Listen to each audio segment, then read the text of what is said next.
Good evening, guys. You're joining me, Barne, on a carp fishing session at Klaserie Dam, the mighty Klaserie Dam. It's a dam that's held the SA record a couple of times in the past. Actually, currently it also holds the SA record for the biggest mirror carp so far caught in South Africa by Henny de Pre. So I'm very lucky to be joined by a good friend of mine on this session. He's a very capable big carp, big water angler. So we'll definitely be seeing what he's capable of. He's already actually bagged a couple of fish, up to just over 15 kilos, and we've arrived here quite a bit later than we planned, in fact, so that's a bit of a downer. But the plan is to tonight just get the camp sorted in the morning and get the tackle sorted as well, prep some baits, prep some leaders, and in the morning I'll check out the spots properly with a fish finder, and then I'll only decide where I'll be fishing. But for the moment we'll just be listening for some fish activity and resting the swims a bit. Don't want to go out in the dark and spook the fish or alert them to our presence. So perhaps in the morning we'll be able to find a couple of nice spots, present some rigs on them, and hopefully by the end of the week we would have landed one or two really good big mirror, classic Klaserie mirror carp. Klaserie Dam is a dam that held the SA record for the biggest carp for quite some time. Up until recently, it actually still holds the SA record for a mirror carp caught by Henny de Pre a couple of years ago. The dam has changed a lot since then. There was a big drought. It's filled up again, so there's a lot more smaller fish in it nowadays than there used to be back then. But the natural food's still here, so the fish are still feeding strongly. They're still gaining weight every year. We're in the beginning of September. It's actually historically it's the best time for Klaserie, that first sort of early period in September when they've gained quite a bit of weight. The weather is such that they haven't really thought about spawning yet, but they are feeding in preparation for spawn. So that's one of the reasons we are here now. We've made the huge effort of driving all the way down here. It's like a 500-600 kilometer drive down here. So the plan is to check out the spots in the morning. Tonight is purely about resting, prepping the tackle, and listening out for fish activity. So hopefully we'll hear some fish to give us a couple of clues. If not, we'll have to use purely the fish finder and an old aerial map that I've got of the dam when it was a bit drier. So that should give us a very good idea of where the contours are and which spots to target. So let's see in the morning what we find out there, whether there are some good spots we can present some rigs to, and then we'll just have to give it some time. It's also not the easiest water, so the rigs may have to lie for 24 to 48 hours sometimes before you get a pickup. And yeah, let's just get through those methods in the morning, and I'll show you where I think the good spots are. Well, as I've mentioned earlier, we arrived here just before dark, so it's not the most convenient time, but seeing as it's dark and I won't be fishing tonight anyway, I thought let me take advantage of the couple of hours of darkness. I'm going to be doing preparation, prepping the boat, getting the rods ready, prepping the bait as well, tying up some fresh rigs, and then I think that could give you an advantage in the morning when you get up. Everything's fresh and ready, you've had a couple of hours sleep, and you're ready to go. So let's see what the morning brings.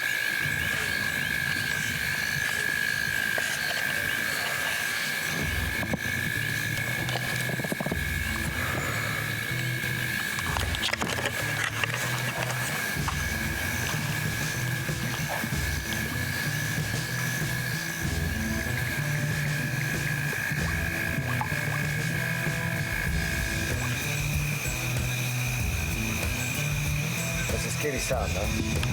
Yeah.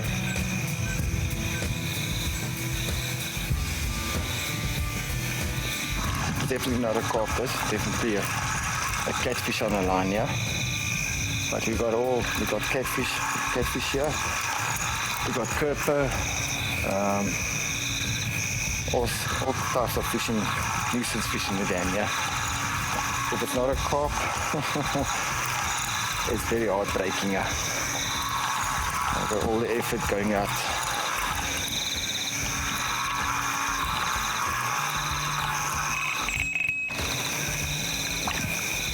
Sorry about that.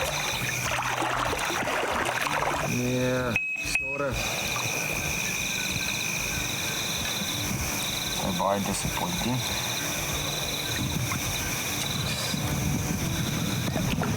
met julle vas hierso. Ja, nee.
What was that? What fish?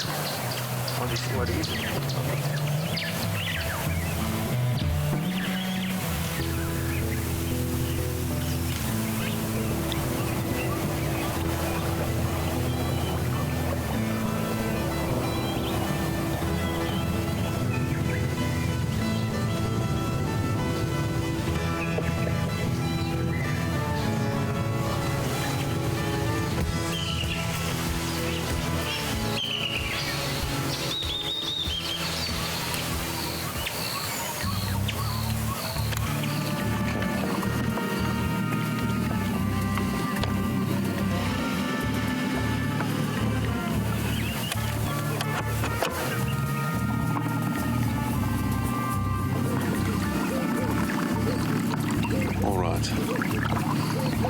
So it's our first morning on Klaserie,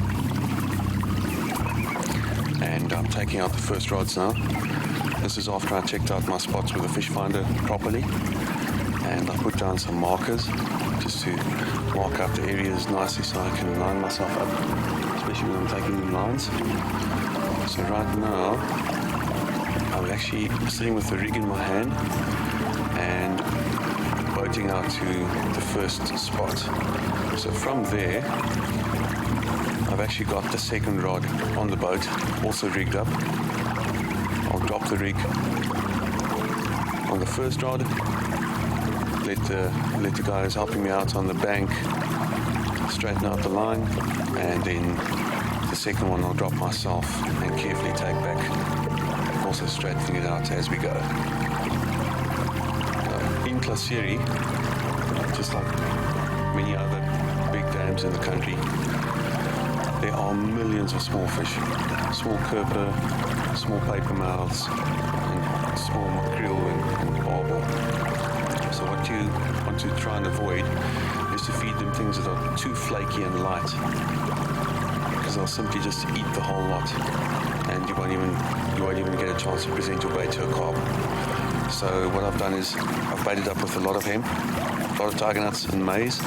So the idea is that the maize and the hemp will keep the smaller fish like the paper mouths and the yellows busy, and then the carp will have a chance to get a feed on the tiger nuts.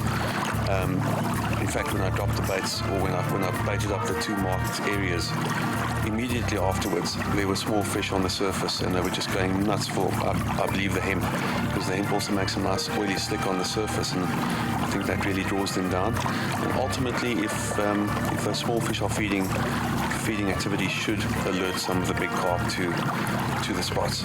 So that's the plan, and only way we'll know whether that's true or whether that works is if we in fact do catch one of these big carp. So fingers crossed. Let's see.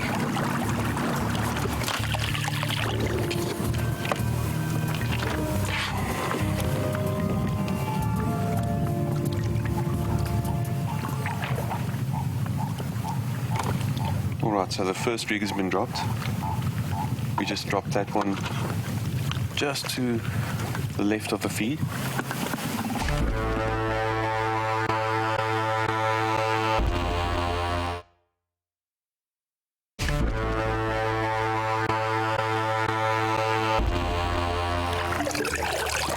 Okay, so we've dropped the first rod just to the left of the feed. And we're about to drop the second one now. The wind's really picking up quite a bit. So what I'm going to try and do is just lower the rig onto the spot as quickly as possible. Just going to get the motor to assist us in this. Okay.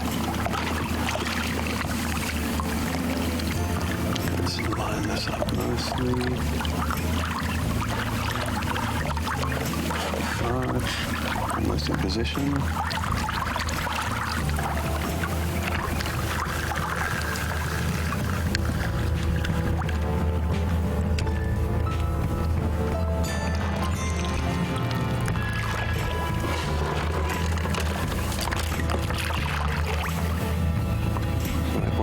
Successfully. Now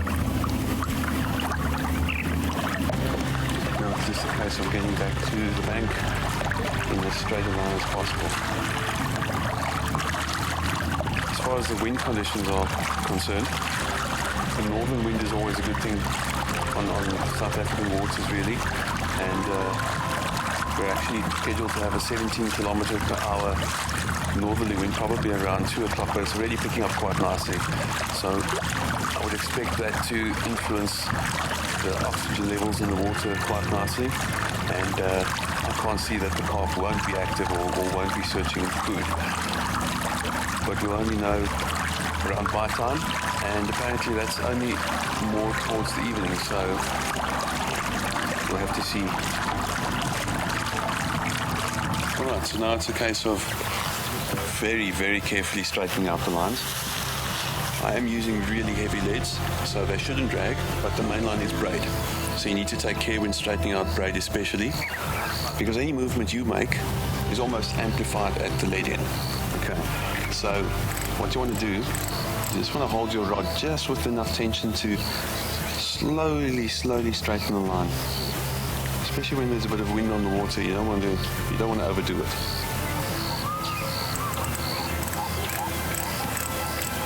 I'm just using the spool to tighten down a bit. And you'll actually see, if you look at your line entering the water, you can actually see whether it's straightening out or whether it's already straightened.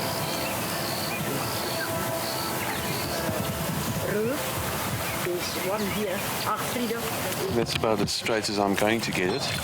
I'll leave the rest up to the indicator behind the alarm to just straighten out a little bit of slack that may still be there. But there is a bit of a breeze, so it does make it a bit more difficult. So let's just put it down on the alarm.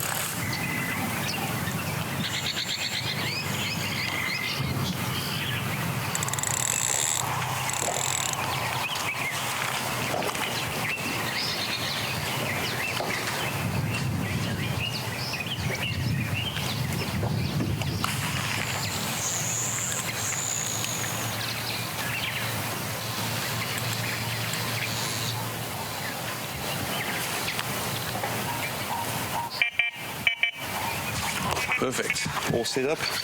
Now for the next setup.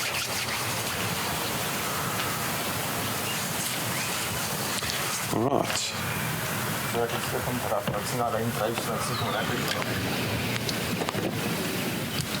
Hierdie is jou regterkant is nog. Blank. Rechts. Rechts, hè?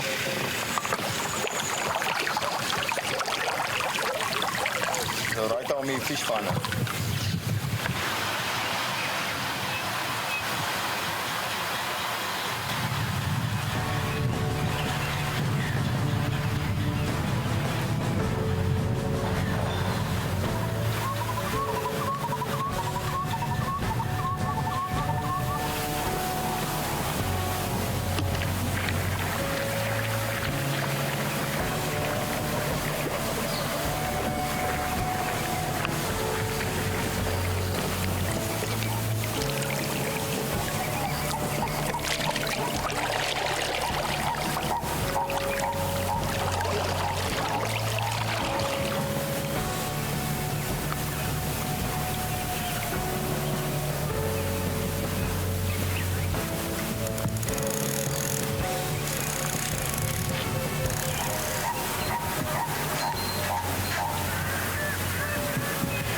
So to my dismay, my favorite set of alarms seems to have lost one of its comrades. My blue Alex R's speaker seems to have blown. It won't work. The light's coming on, no speaker. Luckily, I did bring a replacement alarm, and I'm actually so glad I did, because I was contemplating whether I'm going to carry an extra alarm, but I thought, if you're going to drive 500 kilos to fish, there's no way you can just quickly sort out the alarms at home or whatever. So just shows that little bit of extra preparation, spare batteries, spare alarm, spare spools, spare hooks. Just carry spares, especially if you're going to do a long session. Just make sure that you've got a couple of essential things spare, so that if something like this happens, which has never happened before, then at least you're prepared for that as well. So let's quickly replace this.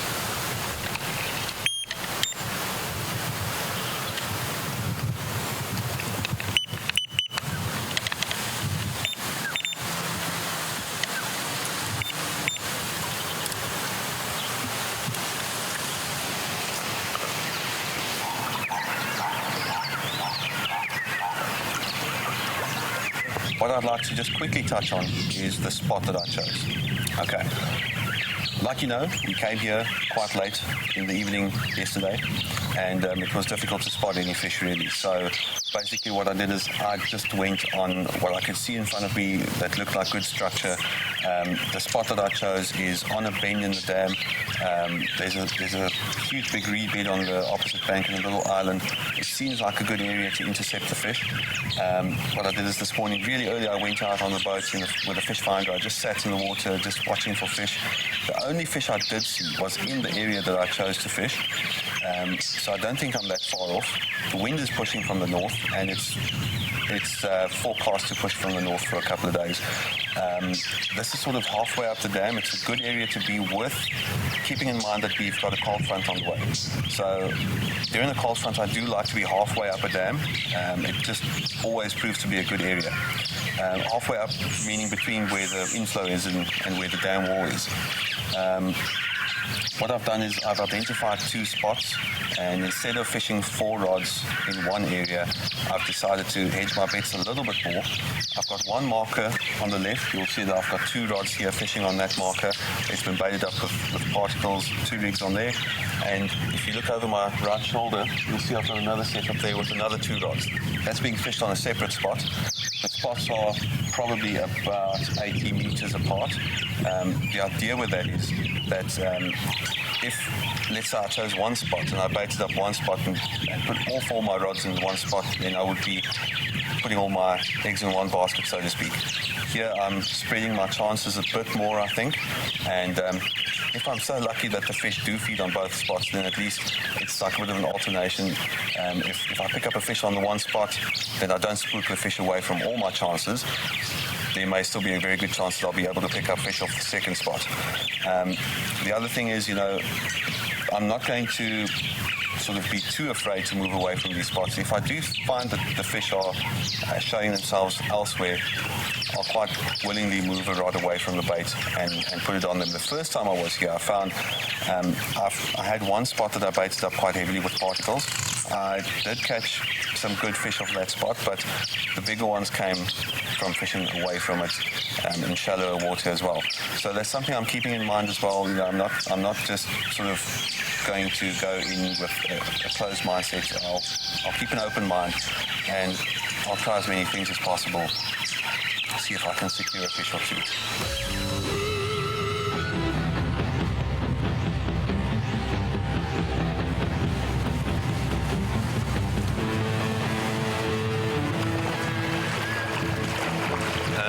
So basically, the reason I chose hemp seed is the last time I was here, I actually brought quite a few different kinds of bait with me. I brought maples, I brought peanuts, I brought hemp, and I brought tigers along as well.